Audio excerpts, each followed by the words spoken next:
আসসালামু আলাইকুম। আমি আপনাদের এখন দেখাবো মোবাইল দিয়ে কিভাবে প্রজেক্টর বানাবেন। আপনারা বাটন মোবাইল বা টাচ মোবাইল যে কোনোটা দিয়েই করতে পারবেন, তবে টাচ মোবাইল দিয়ে করলে একদম ক্লিয়ার হবে। তবে কিভাবে করবেন আমি বাটন মোবাইল দিয়েই দেখাচ্ছি। আপনারা মোবাইল দিয়ে প্রজেক্টর বানাতে পারবেন। মোবাইলটা প্রথমে খুলে নেবেন। মোবাইলটা খোলার পর মোবাইলটা অবশ্যই চালু থাকতে হবে, যাতে আপনার মোবাইলে গান বাজানো যায়। গান ভিডিও বাজানো গেলে সেইগুলোই আপনি প্রজেক্টর হিসেবে চালাতে পারবেন। তার জন্য আপনার মোবাইলের ডিসপ্লের পিছন সাইড সবগুলো খুলে নেবেন। এভাবে আপনার পিছনের যে সাদা যে পার্টগুলো আছে সবগুলো খুলে ফেলবেন। এরকম খুলে শুধু ডিসপ্লেটারে আলাদা করবেন। আলাদা করার পর এখানে যেখানে লাইট চলতেছে পিছনে সেটা আপনারা বন্ধ করে দিবেন। আমি এখানে একটা কার্ড দিয়ে বন্ধ করে দিলাম। আপনারা লাইনটা খুলেও দিতে পারেন, যাতে মোবাইলের ডিসপ্লেতে বাল্ব না জ্বলে। এখন দেখেন আমি বন্ধ করে দিছি। বন্ধ করে দেওয়ার পর পিছনের সাদা সবগুলো কিন্তু খুলে দেবেন ডিসপ্লের।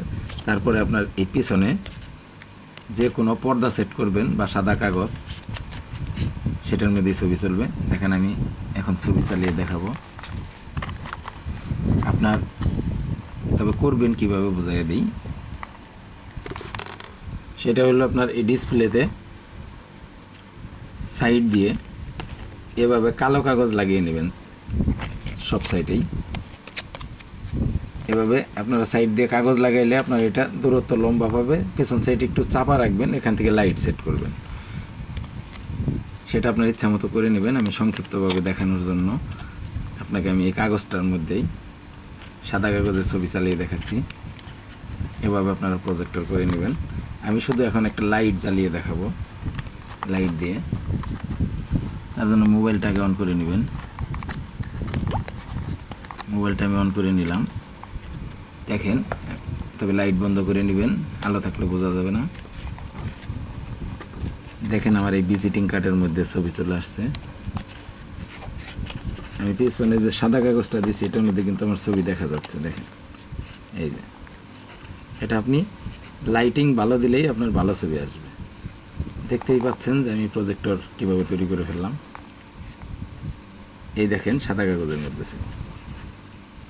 এই সাদা কাগজ আমি সরিয়ে ফেললাম। এই দেখেন আমার ডিসপ্লের এই সামনে থেকে লাইট ধরবেন, পেছন সাইডে আপনার কাগজ দেবেন।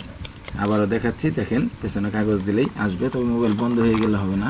আপনি যে কোনো গান প্লে করে দিন বা ভিডিও প্লে করে দিন, তারপরে দেখেন এই ছবি এসে গেছে। আপনার ডিসপ্লের সামনের পাশ দিয়ে লাইট ধরবেন, পেছনের পাশে পর্দা সেট করবেন। আর লাইটিংটা অবশ্যই বেশি ভালো থাকতে হবে, তাহলে আপনার ছবির মান ভালো আসবে। আর যদি আপনি অ্যান্ড্রয়েড মোবাইল দিয়ে করেন তাহলে তো একদম চকচকা ছবি হবে। যত ভালো মোবাইল দিবেন তত ভালো হবে। আর আপনার লাইটিংটা ভালো হতে হবে। এই দেখেন আমি সাধারণ লাইট দিয়েই করছি, যেটা হাতে জ্বালানোর লাইট। এই লাইটের আলো দিয়ে আপনি যদি এখানে আরও বেশি পাওয়ারের লাইট সেট করেন তাহলে এটার আলোটা ভালো পাবেন। এভাবে আপনারা মোবাইল দিয়ে প্রজেক্টর করে নেবেন। দেখেন আমি মোবাইলটা আমি আগের মতো সেট করে নিতেছি, এতে কিন্তু আমার মোবাইলের কোনো ক্ষতি হয়নি। আপনারা আপনার মোবাইল আগের মতো সেট করে নিতে পারবেন, মোবাইল কোনো নষ্ট হবে না। আপনি একবার হলেও ভিডিওটা ট্রাই করে দেখতে পারেন।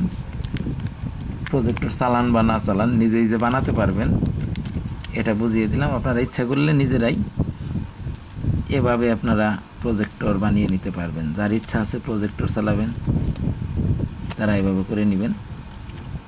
দেখেন আমি মোবাইলটা আবার আগের মতো সেট করতেছি। আমার মোবাইলও কিন্তু কোনো ক্ষতি হয়নি, কোনো প্রকার মোবাইলের ক্ষতি হবে না। তবে মোবাইলটা সাবধানে খুলবেন, ডিসপ্লে যেন ভেঙে না যায়। দেখেন আমি যে আমার যেখানে গ্লাস সেট করা ছিল ডিসপ্লের, আমি সেখানে আগের মতো করে সেট করে নিতেছি। এভাবে আপনারা ডিসপ্লেটা সেট করে নেবেন আগের মতো।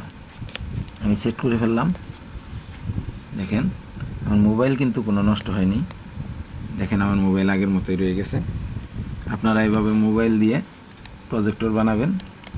অবশ্যই ভিডিওটি ভালো লাগলে চ্যানেল সাবস্ক্রাইব করুন, বেল বাটন ক্লিক করে রাখুন, শেয়ার করে পাশে থাকুন। ধন্যবাদ।